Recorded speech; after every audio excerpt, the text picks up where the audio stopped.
Murder mystery. एक ऐसी murder mystery जो आज भी पुलिस अकादमी के आपराधिक जांच करने वाले छात्रों के लिए कौतूहल का विषय है।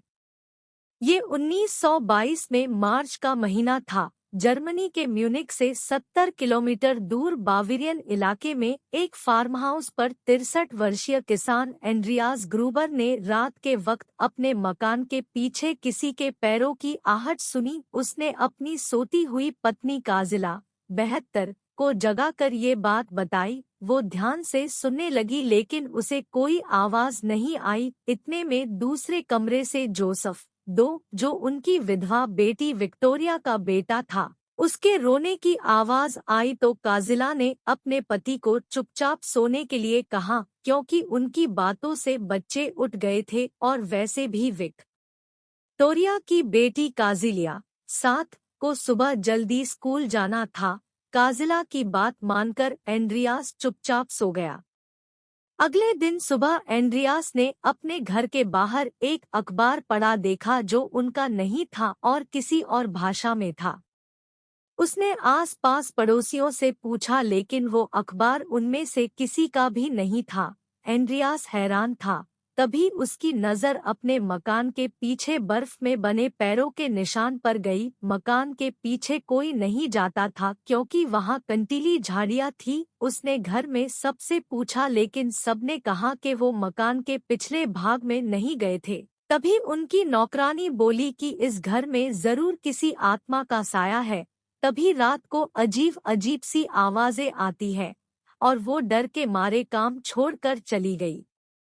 कुछ दिन बाद उनके घर की चाबियां खो गई। अब घर में नौकरानी तो थी नहीं तो किस पर शक करते, इसलिए उन्होंने पुलिस में कोई रिपोर्ट नहीं लिखवाई। शुक्रवार 31 मार्च को एंड्रियास परिवार ने एक नई नौकरानी मारिया बॉमगार्टनर 44 को काम पर रखा। सोमवार को जब डाकिया डाक डालने आया तो उसने देखा कि शनिवार को डाली गई डाक दरवाजे के सामने वैसी की वैसी पड़ी है।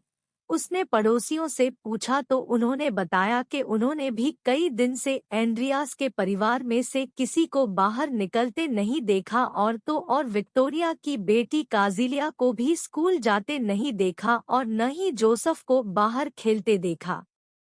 डाकिये और पड़ोसियों को कुछ शक हुआ और उन्होंने पुलिस को इत्तला कर दी।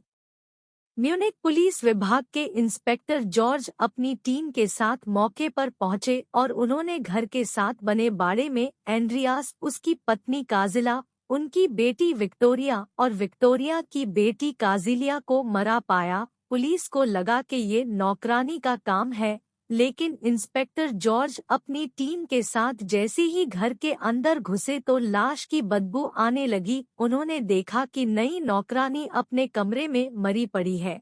पुलिस को ये देखकर हैरानी हुई कि अपराधियों ने छोटे से मासूम बच्चे जोसेफ, जो अपनी मां की खाट बेड पर सोया हुआ था, को भी नहीं छोड़ा और उसे भी मौत के घाट उतार दिया। पुलिस ने लाशों को शिनाख्त के लिए भेज दिया। जांच में पता चला कि विक्टोरिया की बेटी काजिलिया हमले के काफी समय बाद तक जिंदा थी। उसके बाल पकड़कर उसे घसीटा गया था, इस वजह से उसके कई जगह से बाल उखड़ गए थे। इन सब को किसी धारदार हथियार, शायद कुदाल से मारा गया था, लेकिन पुलिस को कुदाल या कोई नुकीला हथियार बरामद नहीं हुआ। एंड्रियास का कोई पास का संबंधी नहीं था और न ही उनके घर ज्यादा किसी का आना जाना था, इसलिए पुलिस हत्या का कारण तलाश कर रही थी। जर्मनी का ये एक बड़ा भयानक हत्याकांड था, इसलिए पुलिस जल्द से जल्द अपराधियों तक पहुंचना चाहती थी। पुलिस ने 100 से ज्यादा लोगों को हिरासत में लेकर पूछताछ की, लेकिन कोई सबूत हाथ नहीं लगा।